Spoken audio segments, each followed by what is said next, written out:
I want to start with a detail. Not a park, not a protest, not a public health crisis. A detail. The kind you find in the footnotes of institutional histories, the kind that gets explained away so quickly you almost miss how strange it actually is. In 1722, the city of Edinburgh commissioned a survey of its green spaces. This was administrative work, nothing remarkable, a bureaucratic accounting of what land the city controlled and what it was being used for. The surveyor, a man named John Adair, working under commission from the town council, documented in a series of careful notes the contents of what the records called the East Meadow. And what he found there was not a park, not a pleasure ground, not a wilderness. What he found was, in his words, a physic ground, an open area containing medicinal plants arranged in what he described as deliberate order, accessible to any resident of the city who knew how to use them. He filed his report. The city acknowledged it, and then, within 3 decades, the East Meadow was redesigned as a recreational open space. The deliberate order of the plant arrangements replaced with grass, the medicinal plantings removed or scattered to the margins, and the word physic disappeared entirely from the official description of the space. I filed that note. Then I found another one. Edinburgh, 1779. Bristol, 1801. Glasgow, 1834. One after another across British cities, the same note in different handwriting.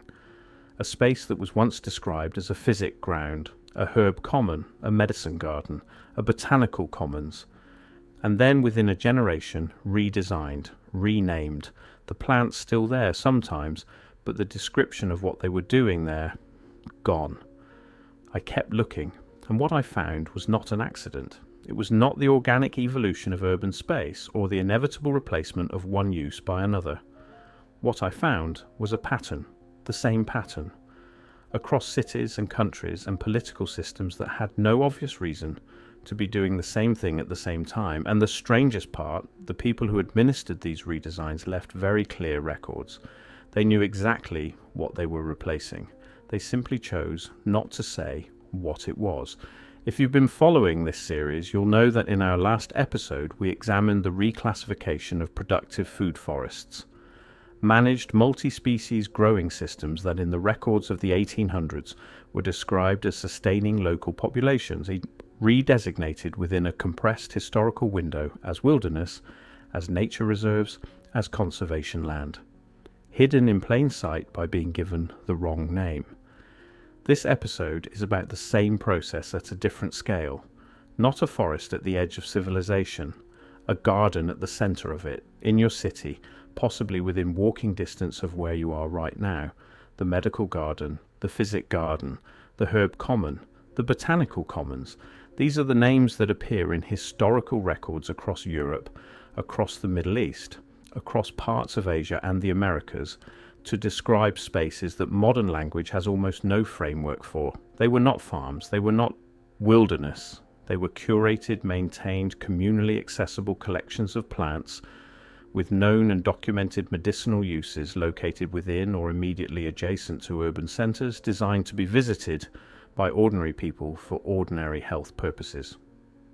And between roughly 1840 and 1910, across the industrialising world, with a compression and coordination that the official history of urban planning has never fully explained, most of them were redesigned. The medicinal plants replaced or scattered. The knowledge of what had been there stripped from the public description of the space. The land renamed, a park, a pleasure ground, a garden in the ornamental sense of that word. A place to walk, to look, to rest, to be improved in spirit, not a place to heal. This raises a simple but critical question. What was removed, and what, if anything, remains? Let me give you the official version, because it matters enormously that we understand exactly what we've been told before we examine what the record actually shows. The history of urban parks, as it is typically presented, is a story of progress. The great industrial cities of the 19th century were overcrowded, unsanitary, brutal in their living conditions. The park movement, led in Britain by figures like Joseph Paxton, in America by Frederick Law Olmsted, in France by Baron Haussmann and Jean-Charles Alphand, was a humanitarian response. Green space for the urban poor, oxygen, light, moral improvement through contact with nature. The idea spread from city to city, country to country, carried by the logic of reform and the ambition of a particular kind of civic idealism. That story is not wrong. I want to be honest about that. There was genuine humanitarian impulse in the park movement. The conditions of industrial cities were genuinely horrifying. The parks did provide something real. But here is the thing about a story that is not wrong. It can still be incomplete. It can still be missing something. And what the standard history of the park movement is missing is a question so obvious that its absence from the official account has started to feel to me like a deliberate omission. What was there before? Before Central Park there was Seneca Village. This is not suppressed knowledge. It appears in the historical record. Archaeologists have excavated it. Academics have written about it. What is less often examined is not the existence of Seneca Village, but the specific nature of what was there. Seneca Village was established in the 1820s. It was a community of predominantly black landowners in what was then the northern edge of Manhattan. And it was not only a residential settlement. Residents of Seneca Village maintained gardens, productive, extensive, multi-generational gardens. The specific contents of those gardens are not fully documented, which is itself interesting because the process of displacement was thoroughly documented in almost every other respect. We know how many structures were demolished. We know who held legal title to the land. We know the compensation disputes. But the gardens, why? What was grown in them, by whom, for what purpose, appear in only the most cursory notes of the surveyors sent to assess the land. What we do know from those notes is that some of the plants in those gardens were old. Old in a way that implied they had not been planted by the current residents of Seneca Village. Old in a way that implied continuity with something earlier. The surveyors noted this and moved on. They had land to clear. In 1858, Olmsted and Vaux won the design competition.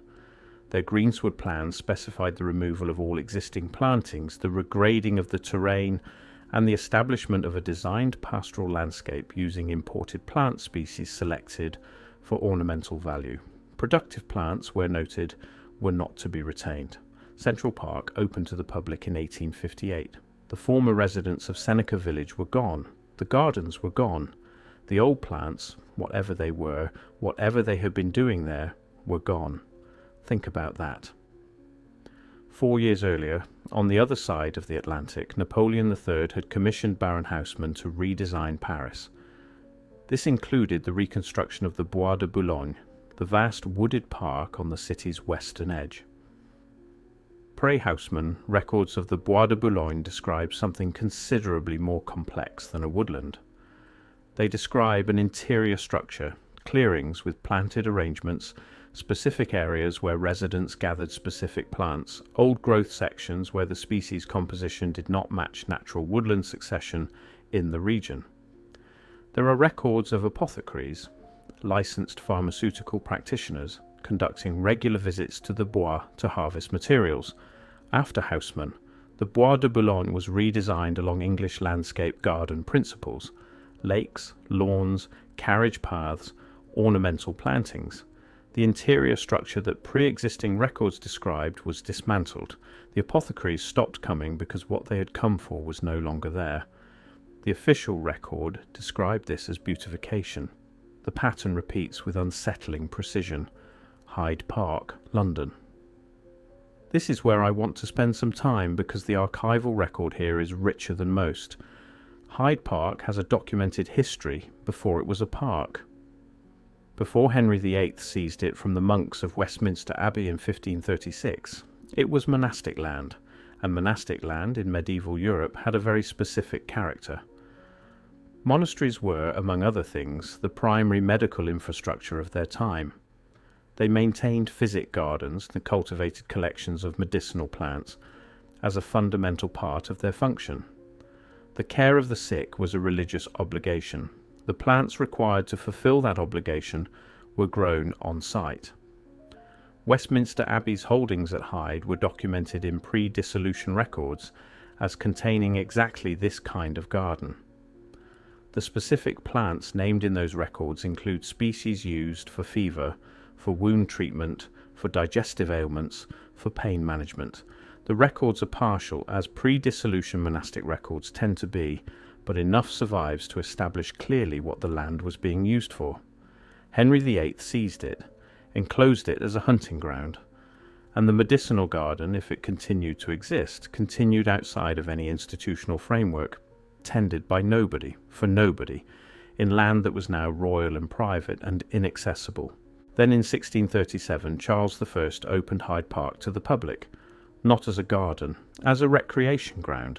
People walked there, rode there, took the air there. The space was pleasant.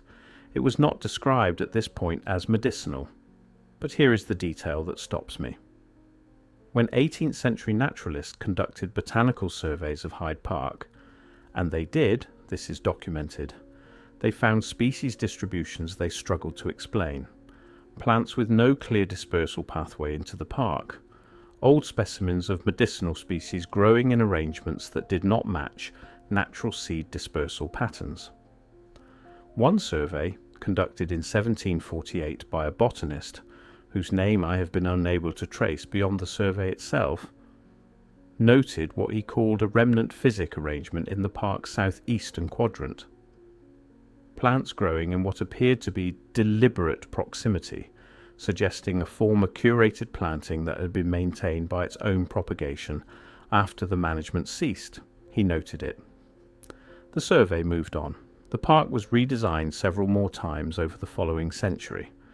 The southeastern quadrant in question is now a broad lawn. I want to take you somewhere that might seem like a detour. Bear with me. The Chelsea Physic Garden, established in 1673 by the Worshipful Society of Apothecaries on the north bank of the Thames. It is one of the oldest botanical gardens in England. It survives today as a private institution, accessible by membership and occasional public opening, sitting in the middle of one of the most expensive residential districts in London.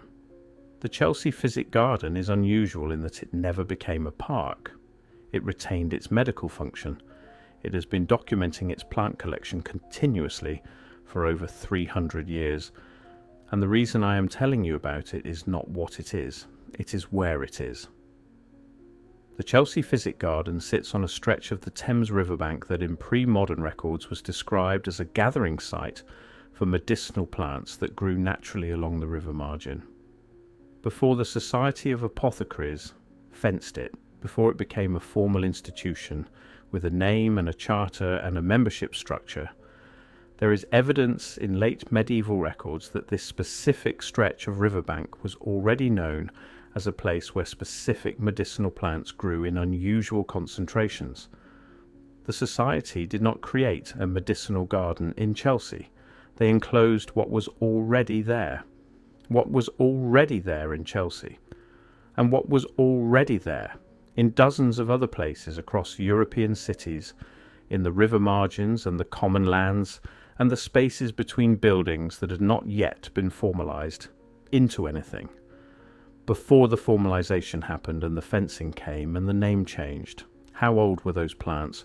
Who attended them before the apothecaries arrived? How far back does the arrangement go? These are questions that no official account of the Chelsea Physic Garden I have found has thought to ask. Let me talk about the Jardin des Plantes in Paris, because this is where the naming problem becomes impossible to ignore. The Jardin des Plantes was established in 1626 under its original name, the Jardin Royal des Plantes Médicinales, the Royal Garden of Medicinal Plants. The purpose was explicit, to grow, study and provide medicinal plants for the treatment of illness. It was a public health institution. By design, a place where the relationship between plants and human healing was formally maintained and publicly accessible. In 1793, during the revolutionary reorganisation of French institutions, the garden was redesigned and renamed the Muséum National d'Histoire Naturelle, the National Museum of Natural History, The word medicinales disappeared from the name. The garden's function shifted from medical provision to scientific classification, from healing to studying, from use to display. This is the moment I keep returning to. Not the design change, which was gradual, the name change, the decision to stop calling it what it was. Because once you stop calling something what it is, you change how people relate to it. You change what questions they think to ask. You change what they believe they have access to. The Jardin des Plantes still contains medicinal plants, thousands of them. You can walk past them. You can look at the labels which will tell you the genus, the species, the family. The labels will not, in most cases, tell you what the plant was used for, by whom, over what period of time, and with what documented results. That information exists. It is in the library. It is in the archive.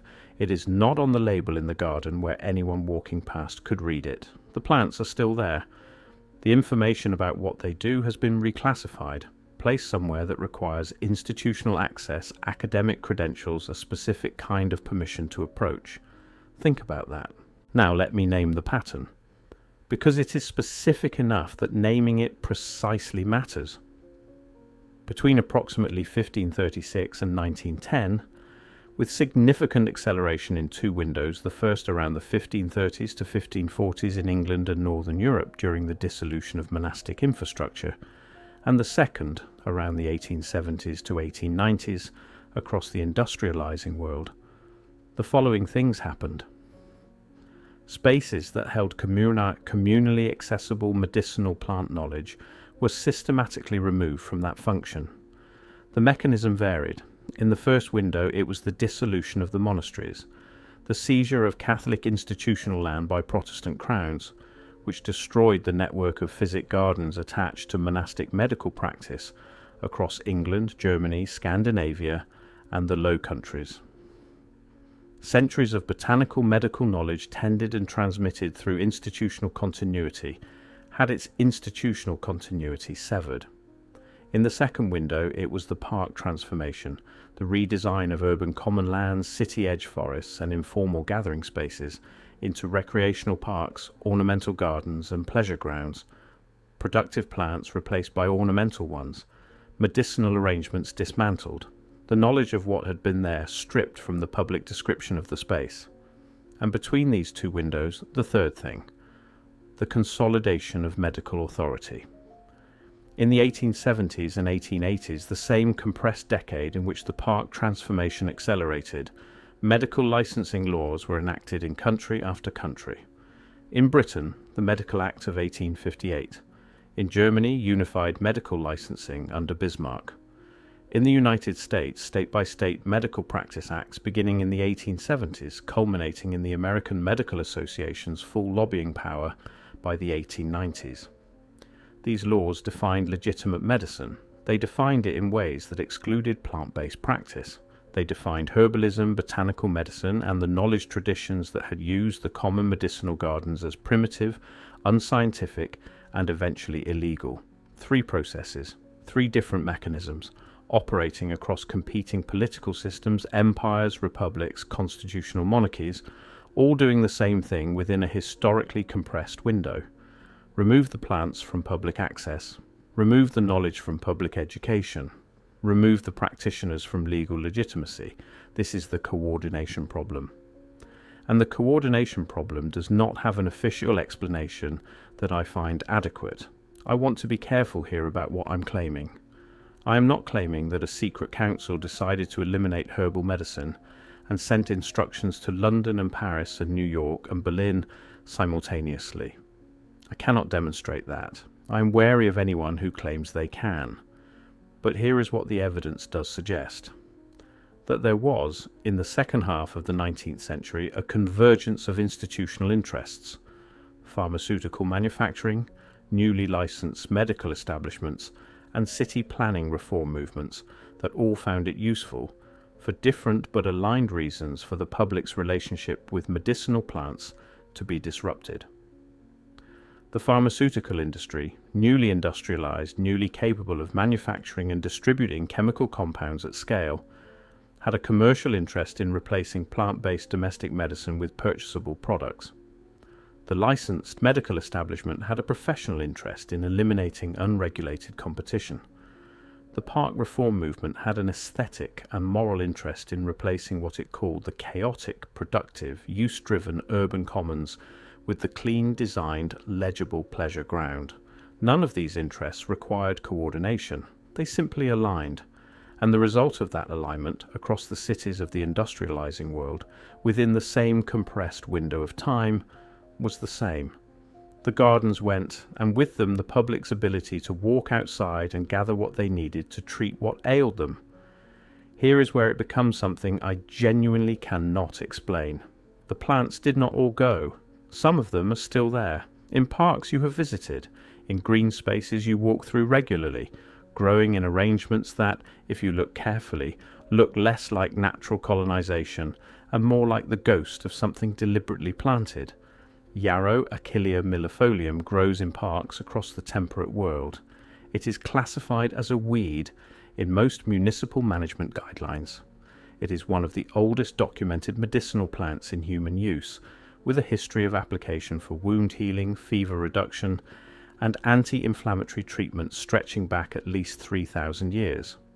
It grows in parks. The park's management guidelines call it a weed. The park's management guidelines do not mention its medical history. Cool. Elder, Sambucus nigra. The elder tree grows in parks, in hedgerows, at the margins of urban green spaces across Europe and North America. It is sometimes actively removed by parks management as a nuisance species. Its berries, bark and flowers have documented antiviral and immune-supporting properties that are currently under active pharmaceutical research. The research is conducted by companies who hold patents on elder-derived compounds. The elder trees in the parks have no labels. Hawthorn Crataegus monogyna grows throughout urban green spaces.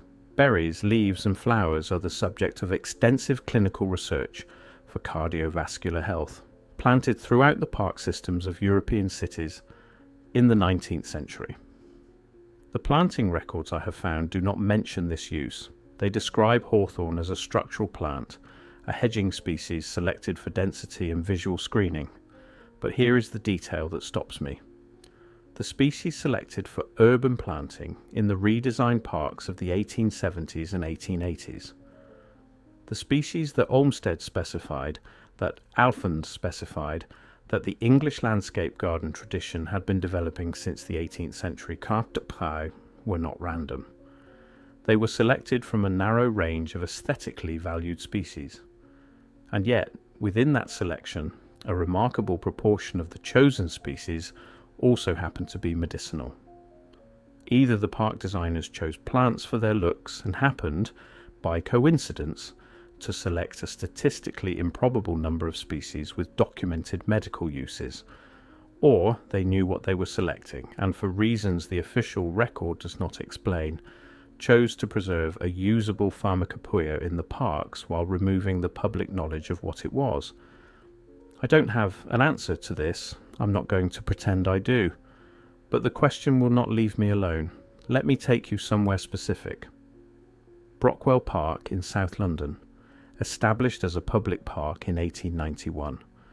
Before 1891, the Brockwell Estate, and before the estate, records from the early 17th century describe the hillside on which the park now sits, as containing what one document calls a notable herb ground, tended by parties unknown, providing medicinal material to residents of the surrounding area. The Brockwell Estate was built in 1813. The house survives. The herb ground was subsumed into the ornamental gardens of the estate. When the estate was purchased by the London County Council in 1891 and opened as a public park, the gardens were simplified, the productive areas converted to lawn, and the word herb disappeared from any description of the space. Brockwell Park today contains yarrow, elder, hawthorn, plantain, and several other species, with documented medicinal histories growing in its grass margins. They are classified as wildflowers or weeds depending on the management philosophy of the year. There are no labels, there are no guides, The park has a cafe, a lido, a community garden. The community garden grows vegetables. It does not grow the plants on the hillside that have been growing there since before any living institution can account for. Something is still there. Something survived or simply continued after the redesign happened. And no one who manages Brockwell Park today is, to my knowledge, asking what it is or why it's arranged the way it is. I've spent a long time on this, longer than is rational for a question the official history considers settled. And here is what I keep returning to. The medical gardens were not only gardens, they were infrastructure. The same way a water main is infrastructure, the same way a road is infrastructure. They were the physical location where a community's relationship with its own health was maintained, where knowledge accumulated over generations was stored not in a book, but in a living system, tended and transmitted and added to, accessible to anyone who came to learn. When you remove that infrastructure, not the knowledge, not the tradition, but the physical place where the knowledge lived and the tradition was practiced, something very specific happens. The knowledge becomes dependent on institutions to transmit it, and institutions can be controlled.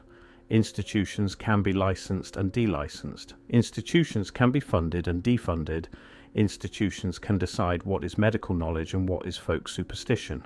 Institutions can place the information behind a credential requirement, and the person who needs to know how to treat a fever or close a wound or manage a chronic condition will simply not know.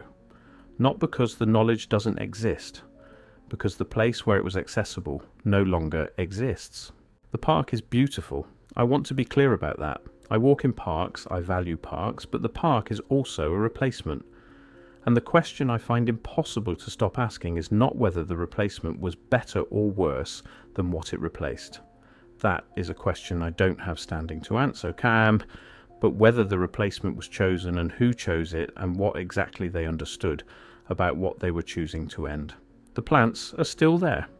That is the thing I keep returning to at the end of this. The yarrow in the park margins, the elder at the edge of the path, the hawthorn that fruits every autumn in urban green spaces across the temperate world, and whose berries fall onto pavement and are swept away by municipal maintenance services.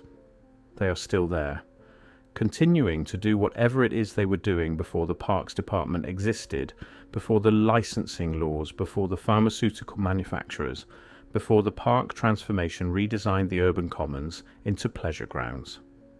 Whoever arranged them, whether it was the monks of Westminster Abbey or the residents of Seneca Village, or people considerably older than either of those groups, people whose names are not in any record I have been able to find, they built something durable, something that did not require maintenance to continue, something that survived the dissolution of the monasteries and the displacement of the communities, and the redesign of the land and the stripping of the names from the labels and the removal of the knowledge from the public description of the space.